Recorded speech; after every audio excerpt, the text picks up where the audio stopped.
You're listening to the Arif Eating Into the Microphone podcast. Sorry. Live from New York. It's Quesadillas Live. Yeah, what's a trip to New York without just randomly grabbing street food from a sign that just says hot food? Yeah. No advertisement. Nothing. What extra thing do you need? Do you need a sign spinner? I mean, our earlier attempt to find breakfast this morning involved us looking through Google Maps and attempting to find a restaurant through the number of reviews that it got.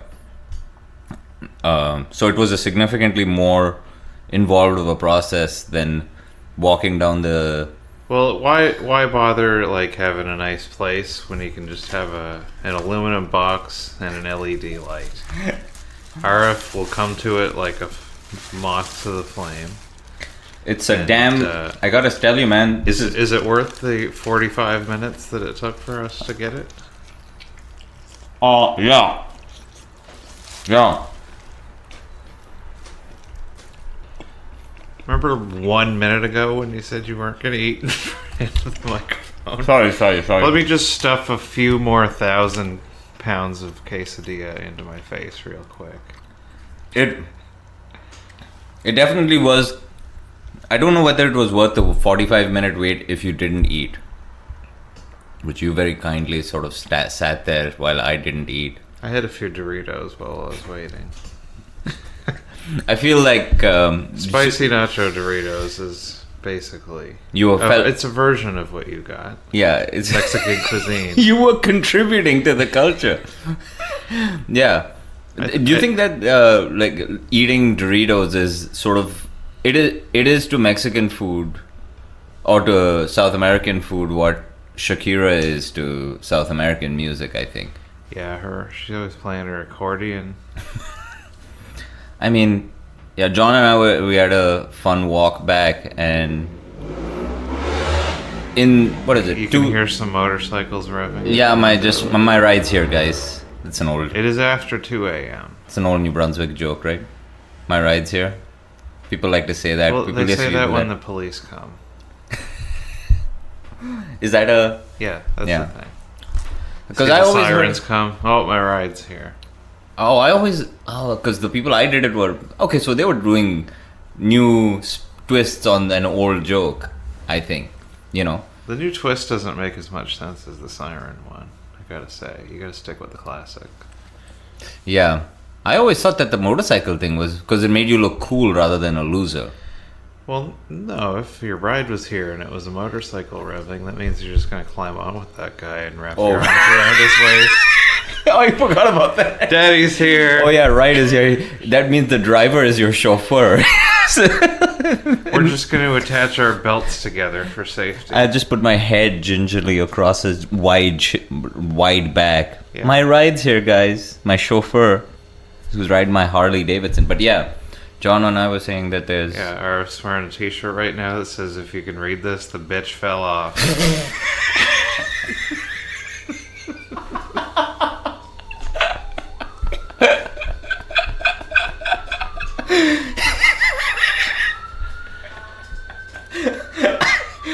But only I'm wearing it in the front and not in the back. Yeah. So it doesn't even make any sense. So the girl is supposed to have been... I think these are all adding to ambient... Well, if we want to have a new twist that makes less sense and follow that theme, I think I need to make up some that have that printed on the front, and you wear it out to like the dance club, and it says, if you can't read this, the bitch fell on. I think you should have that saying, if you can read this, the bitch fell off. It's trademarked right now. I'm gonna mail this podcast. But you should have it on the bottom of the like on the ass of the pants, like you know how they used to have those juicy tramp stamp. Yes, exactly. Yeah, that's a tramp stamp that men should get. If you can read this, the bitch fell off. Wait 1 second. So she was fucking you in the ass, correct? Yeah. You know, I just and then she fell. There's too much recoil on the strap-on, and she's gone now. Yeah. I was having anal sex with a man who fell off. He was supporting his entire weight on his penis inside of me. man. So yeah, in the 2 So, days so go on. Skankfest day 2. I'm not nearly as sore as I was yesterday. A little bit in the feet, but the knees and the back are okay. Yeah, I'm not too bad either. Yeah. I think we got some good seats. Yeah, Arif is a sneaky little devil. Been stealing us good seats that didn't require waiting in a very long line. Do you want to take us through your process, Now, or is this a trade secret? Let's do a pay-per-view, and you can say how to get seats at the 12-hour long comedy show. Here, I'll do you a favor. How about all of your listeners pay you at least a minimum of $35 for each episode, for each minute of my trade secrets of how to get in to a Skankfest show without having to wait in line. So here's the first thing that you need to do. Number 1, be an immigrant and pretend you're very confused and clueless, and you don't know you're very upset at it. It works both, because they'll buy that you're not as smart as one of the good races. Correct. But also they don't want to be like, if I say something, like, everybody thinks that this is a racist thing anyway. You have to method act your way into this. So here's the most important part. If you really want to know, you have to be at least 38 years old and have used a cell phone, and have to look at your cell phone like it is a true annoyance. Like, you have to really feel as though you are unsure about this thing that you are having in your hands, and you're unsure about all of these texts and what to do. Some of the time you have to actually lie, but then you have to summon excuse me, sir, there's a line. I don't understand this phone. These phones are crazy, right? People didn't even talk to me. I think I had such an aura of discomfort and depression sort of hanging around me that no one even bothered sort of looking in my direction. No one said anything. Yeah. But I constantly looked at this phone like it was upsetting me. And some of the time it was, but most of the time I was standing around a pillar, mostly looking at a phone that was turned off. Just to make sure it stayed off. Turn it off, and then turn airplane mode on, turn it off, and then just keep pressing buttons, and then look around to see if there's a signal inside. Did your battery get below 75% yet? Today? Any of these? Today it did get below. It got below 61%, mainly because of the. You're living life on the edge. Let's see what my phone's at. This is intriguing radio. We're down to 44%. That's not bad. Mine only went down because of a whole bunch of incidents that happened back to back. Well, take us through your battery. What is the unit of battery power? Take us through every ampere of electricity. Yes. Well, at 84%, while we were standing in line, what was the first show that we went to? Bonfire. The Bonfire. Yeah. Oh, well, actually, before the Bonfire, we should talk about our breakfast. I went from a complete rage. What were you enraged about? Mostly the walk and the heat, and I was very thirsty, and I was about ready to just be. The walk was less than the wait for the quesadilla.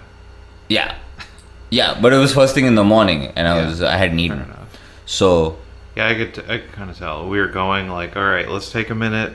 Let's find a good place to eat instead of just looking up at the nearest LED sign and that's in our field of vision. And I was like, that's a 20-minute walk. Is it good? And then like we walked for literally 3 minutes and see a lineup of people. Is this it? This must be the one. There's a line of hipsters waiting for it. This feels like it's been 20 minutes. Yeah, we walked 3 blocks. Of course, yeah. That's how hungry I get. Where is I call my attempt to find a place to eat crowd work. All right, I don't do this. We got to accidentally walk through the park. Yes, and we saw some jumbo yum-yums. Yeah. Some fat titties of some ladies. Some people playing squash, and with a tennis ball, which is a real old school. That's That's that's how I learned to play both tennis and squash when I was a poor Indian child in the ghetto of the Middle East. Mm.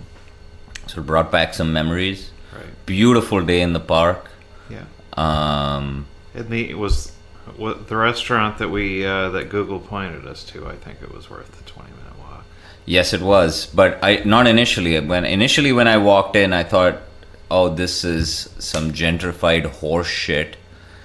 And just like that, there was a breeze that came in through the door, and our waiter or our server was this beautiful, beautiful man who looked me in the eyes. Well, first they were like, "Well, you can wait 10 or 15 minutes, or you can just sit here right now." We're like, "Well, we'll sit obviously here right now." Sit there, yeah. I don't know. Yeah, I guess the 15-minute wait would have been for an actual table, as we sat at the bar. I think we got a better deal from sitting at the bar, because I need to wait to sit on some shitty wobbly table. We got the wind right on our back. Yeah, we got to see that small child completely take his pants all the way down to the ankles and pee on a tree right in front of us.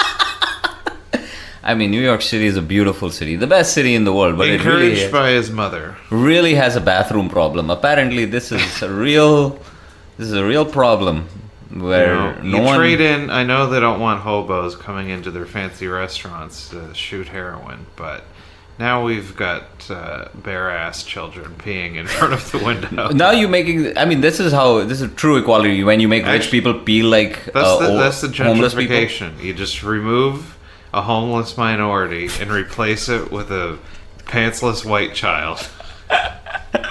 Just peeing on somebody has to be peeing. It's a rule. Beautiful summer day, but helped by his mom. Whoever in a you're going sundress. to see peeing on a tree in front of you while you're eating breakfast, I guess a little kid is probably the least objectionable. Better.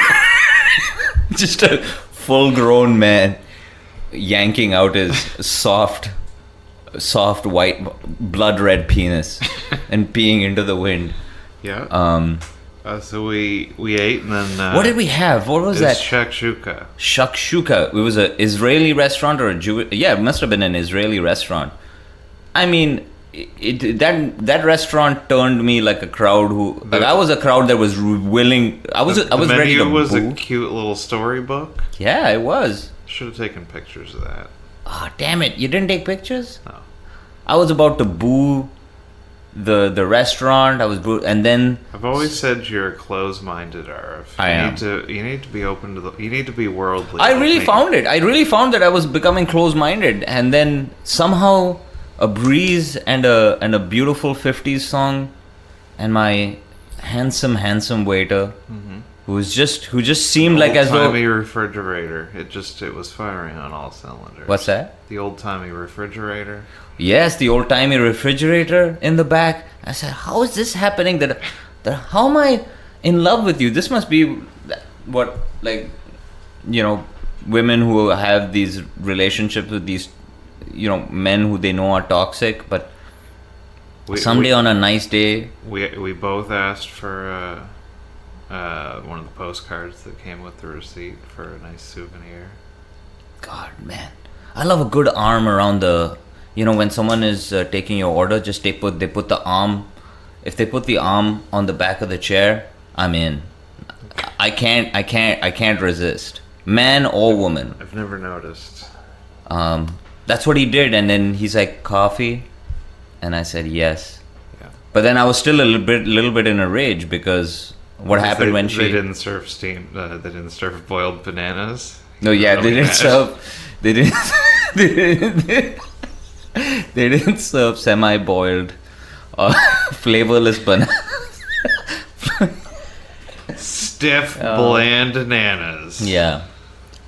But yeah, I was still in a rage because my coffee came, and what did the waitress say? She tried to shame me. No, she didn't. She said, "Which one of you has the hot coffee?" Yeah. And I said, "It's that one. I had the cold coffee." Oh. No, she had the cold Americano. Yeah. I thought that she was trying to shame me for having a hot drink on a hot day. No, she had 2 drinks and 2 people. No, I agree. I'm in the wrong here. She didn't want to racially profile us.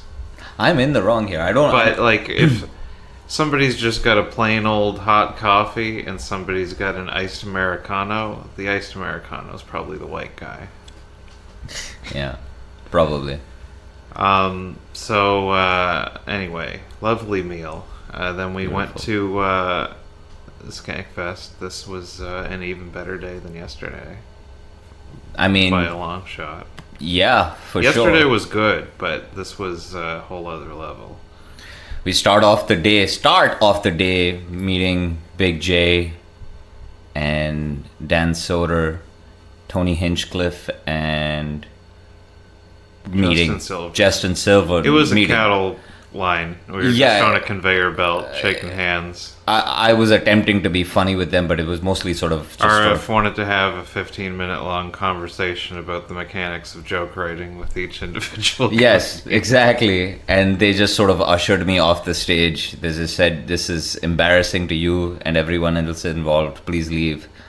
And then I forgot to take a picture. I am always uncomfortable. I don't know what to say to famous people, or well, I wouldn't call them famous. I guess they were the most famous people of all of the crowd that was there. But I was just like, yeah, I'm with that guy, but I'm not as long-winded. And I shook my hands and got my pictures, moved it along.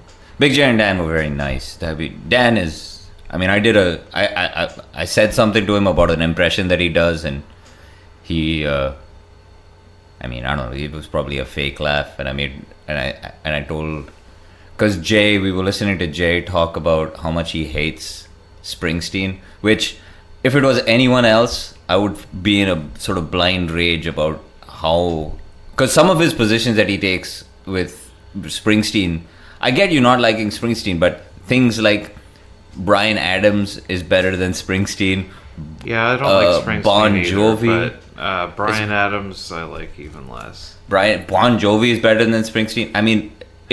I've never been this conflicted about a human being because I love Jay so much, but anyway, I told him that maybe did you ever think about Born to Run as perhaps a story about immigration, and maybe you're xenophobic, and then I expected him to laugh at that, but I don't think it really went over well. I think it came off more serious than I intended.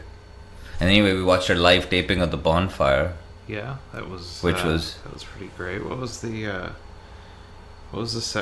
middle thing that we saw? We should probably have a schedule. The Bonfire? Yeah. What we was didn't after? Watch. We just went. We went to the meet and greet, and then we watched The Bonfire. Yeah. No. I mean, what happened after The Bonfire?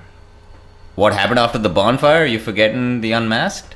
Oh right, yeah, I did. Okay, yeah. So that was the next thing. We saw the Unmasked with Ron Bennington, a long form interview of Dave Attell. We were in the second row, spitting distance. Yes. Dave Attell is funny and very interesting, and I mean, I imagine everyone will hear it, but there's something about Attell that I think you said it, where you at every point you want to. Everyone in the audience seems like they're telling him,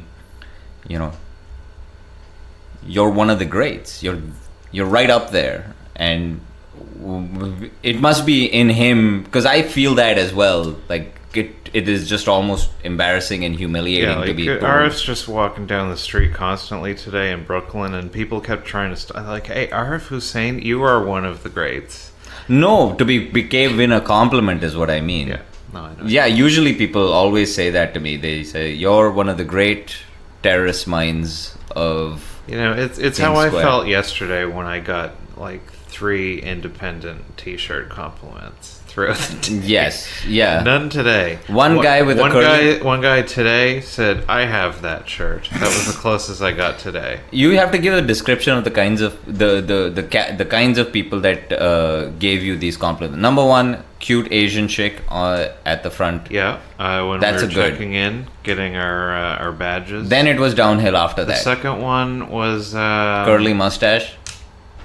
Was it curly mustache? The guy on the street that tried to... Yeah, he just pointed at you. Well, he let us walk by, and then he's like, "Oh man, we've been trying to sell that $80 copy of Fulci's Zombie for 5 years now. This guy's wearing the shirt. He's going to buy it. So then he turns around and starts talking about the shirt, and then he gets in the sales pitch. Hey, come to my secondhand store, and we, it's $80, but it can be negotiated.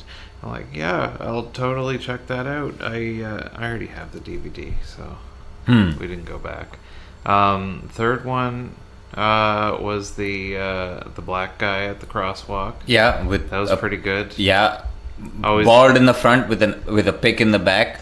With a what do you mean a pick in the back? You didn't see his hair pick in the back? Oh, stuck to the back of his hair. Afro pick. His afro pick in the back. Yeah. Yeah, and then he just walked getting across complimented by a guy with an afro pick is like probably the peak of my life up until that point. Pretty much. But today, I think, may have even overshadowed the compliment from the afro-picked man. Yeah, the Unmasked with Dave Attell was fantastic. My favorite point was at the beginning where Dave Attell was contemplating whether or not he should smoke or not, and he's like, "Oh, we don't want to be kicked out," and then he just 3/4 into the interview just gingerly takes out his cigarettes. Well, and I think then it just was starts when smoking. Ron Bennington just took out that cigar that he just fiddles with and doesn't smoke. No. And so Dave Attell, this is what people did with, like, how when you're around people with phones, all it takes is just one person to take, if you're at dinner, one person to take out the phone, and then it gives the other person the liberty to take out their phones as well. I think everybody's just jacking off to internet porn on their phones all of a sudden. That's the whole party. Yeah, that's exactly what I mean is that they, like, other people. No, I know. That's what happens. You've never been to a phone circle jerk? That's what I meant. But that's what I see anyway. And so. Yeah, no, you're right. And the cigarettes. Maybe he took the thing. But anyway. I enjoyed the cane that folded into a stool, and I think I will get one for myself. That was a good bit. Kind of perfect. That was a good bit. Well, I think he actually did hurt. Somebody made a joke last night. He did hurt his back, yeah. Hurting his back for carrying Jeff Ross in a Netflix special. Yeah, he did hurt his back. I know that for sure. And what else? Oh yeah, then he. Well, I mean, after that we watched. Yeah, we watched our first stand-up show of the day. Lewis had a good set. It was like Louis J. Gomez, yeah.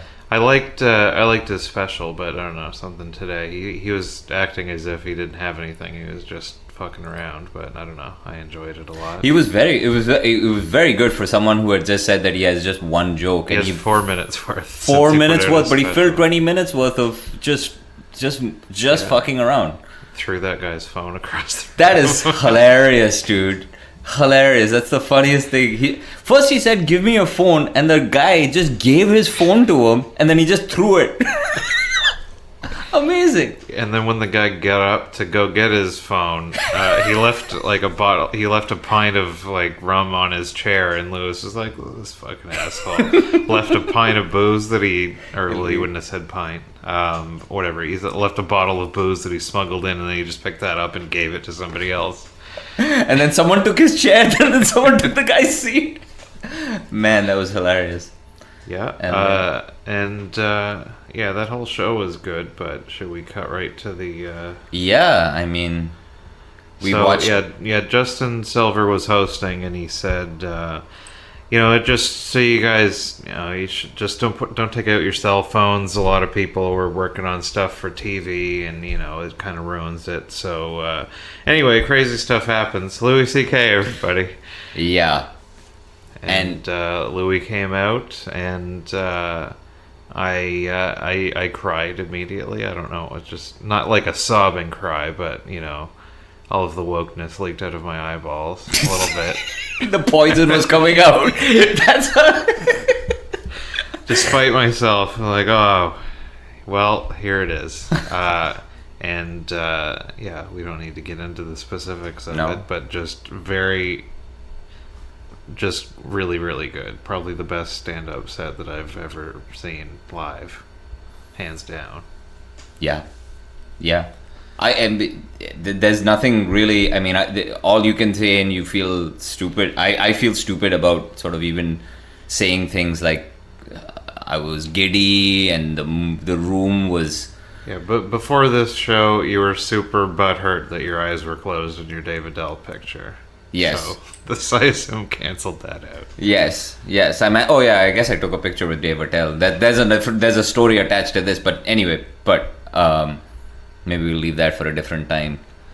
But yes, the highlight was definitely. Oh, I mean, that was one of the highlights. I say that is definitely the stand-up highlight. Yeah, like for me. Just huge roar of applause and standing ovation, like before he even said anything, and just destroyed throughout the set. And then Michael Che still managed to follow him and do great also. Yeah, Michael Che followed Louis C.K. and destroyed as well. Yeah. And then everyone else after that destroyed. Yeah, well, throughout the night, Bonnie McFarlane. No, that was earlier. I was going to say throughout the night it got less and less. I meant the last show that that was at the end of the night. People were fading. People were fading after Jessica Pearson. Yeah, Nate Bargatze, he was there. He closed out that show. Yeah, it was Michael Che and then Nate Bargatze. Yeah. Yeah, Michael Che and then Nate Bargatze. I mean, all of them, but. I mean, it seems a shame you can't even really rate it because there's no rating. And the last show of the night, I don't know if it just wasn't as good or if it just suffered by comparison.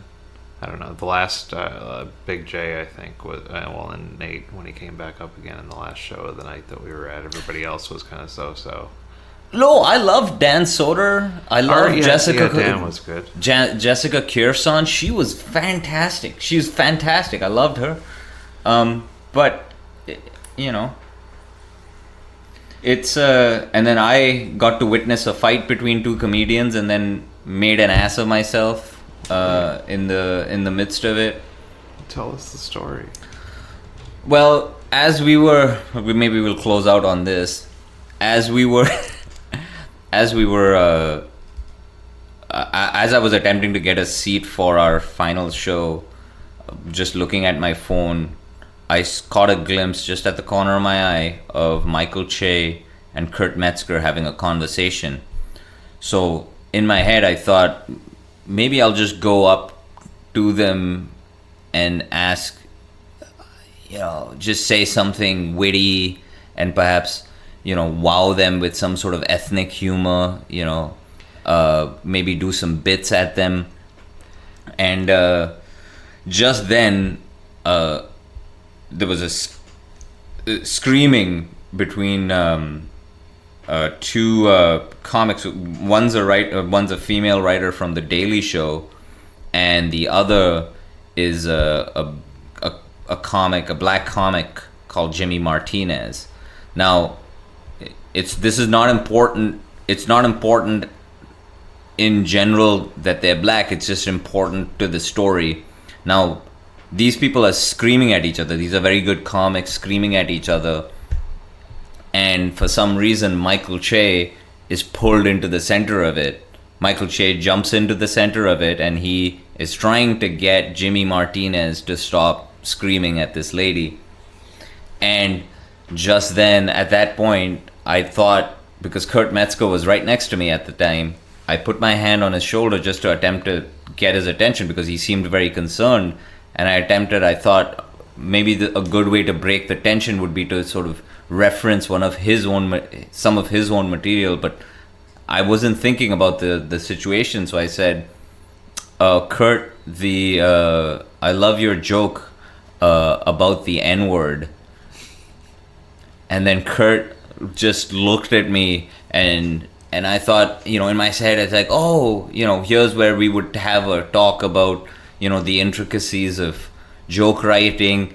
And instead, he just this is the greatest interaction that I've ever had with a comic. He just looked at me and he screamed, "Now is not the time!" And, he wasn't wrong. It was definitely the wrong time. And I can just say, I am never attempting to take another picture with a comedian ever you can again. take a picture. I don't know why you feel compelled to like win them over somehow. Like, I don't know. We're in line and we're doing a quick handshake and a picture. Hey, can you guys want to listen to my tight 3? No, I just thought I would say something not personal so that that's something, so it doesn't feel like as though they're, carnival animals, then they're not just, they're not just cardboard cutouts, that you would see at the fair that you would just put your hands through and put your face, like, because I don't know, maybe I feel guilty about, and, after my interaction with, after I got my picture taken with Atel, I will for sure never ever do it again. I mean, picture, just say, I like your stuff. Good set last night. I attempted to say that. Take a picture. I attempted to say that, but Atel is, Dan Soder described him as sort of a very nervous cat. You have to approach it very, very gingerly. And most people pet his beard a little bit first before you say a word. Yeah. It's like, your Dave Attell's demeanor is like, I imagine it was probably like your dad's cat, Yeah. It was nice and loving at one point, and then it just, out of neglect and abuse, it just swats at people. And you can totally understand it now that I think about it. I agree. Yeah, that cat treated me like Dave Attell did, and I deserve it. So a successful day 2 of Skankfest. We lots of great stuff, lots of highlights. Louis C.K. is near the top, but there was also the guy that handed me the joint in line, who was also wearing a parody Ren and Stimpy T-shirt. We never said anything about it. Yeah, not the same one that I have, but it was something else where it like was them redesigned to be something else. We never commented on it though. It was just, you just left it unsaid. Yeah, for sure. I just left that for something else. He lit up a joint, and I was like, "Can I bum and puff off that?" And then he's like, "Yeah, sure." And then I played the old, I had to cross the border, so I didn't have any of my own. And then we smoked a bit, and then I inquired about city living. He was telling me he lives in like Long Island City, and I was trying to get a feel for like what's an average apartment go for. And he said like he's paying like $1,800, and I was like, in St. John, New Brunswick, like a $1,200 a month apartment would be like a baller apartment, I think. Although I haven't had an apartment, is that about right? You still have an apartment? Probably. Yeah. I haven't lived uptown in probably 10 years. Yeah. But probably and talking about that, and just like he has like a 45-minute or no, like an hour and a half commute to work. And where does he work? I don't know, somewhere in, I didn't get into too many details. Manhattan? But I don't know. But he's like, and his like $1,800 apartment probably wasn't great. Like, I don't know, what do you think this apartment that we're in this right isn't now? an apartment, man. This is an attic of a house. Or somebody would probably pay, I'm gonna say, at least $1,500 a month for this. I don't know. Probably. You're probably right. You're probably right. This is New York City, so.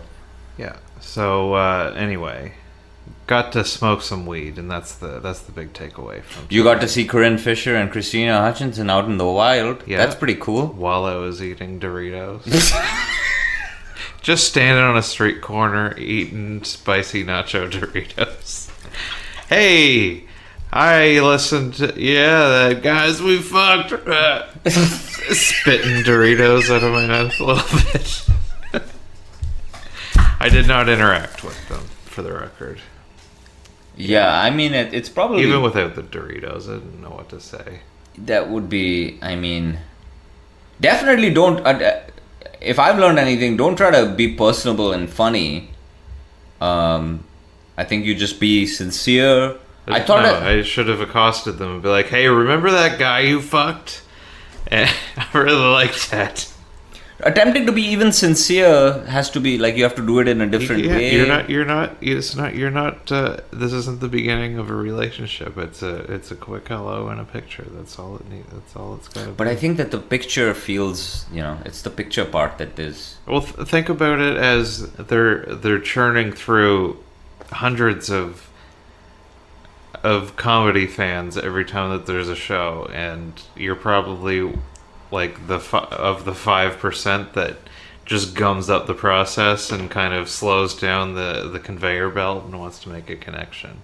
I think that might be worse than the indignity of just taking a picture. I don't think it's softening. John is the only person you can tell a story to, and he can, rather than make you provide consolation, make you attempt to really make you feel worse. No, you really I don't have want that you to. uncanny ability. I think the interaction. No, that you're you had, right. I think you're right. Getting yelled at by Kurt Metzger is the best possible scenario to your approach. I think so. You're not wrong. I think you're right. I think Like that's the opposite end of the spectrum of that. If there wasn't currently a fight happening within arm reach, would have been, yeah, man, okay, yeah. God, there was no way. It had a slighter. I know. It is possible to have the conversation. We talked briefly to Justin Silver at the bonfire thing, and I don't know. I said something about being from New Brunswick and that it's great being there. Nobody comes any further in Canada than Montreal, and he's like, "No, man, we just played Edmonton." Like, that's not what I meant. It's a different part, dude. But never mind. Yeah, it's wrong pretty direction. much the same, but you know. We get it. That's fine. Just there are four of them. It's hard to remember how that all works. Yeah, it's just typical like St. John, low self-esteem. Yeah, it's all right, man. Edmonton. It's a common mistake. I wish I didn't have to go back there. You live in Edmonton? Sure, man. Yeah, I live next to Edmonton. Yeah. You know. Now that you mentioned it, I think I'm gonna move to Edmonton next week. So I'll check you next time that you come through. Cool, man. It's like an hour away from where I live. All right, let's wrap it up. It's time for sleep. Yeah. All right, one more day of Skankfest. Yes. Tomorrow. Chew some more into the microphone before we go. Get right in there. Bring it in. Bring it in. There we go. All right.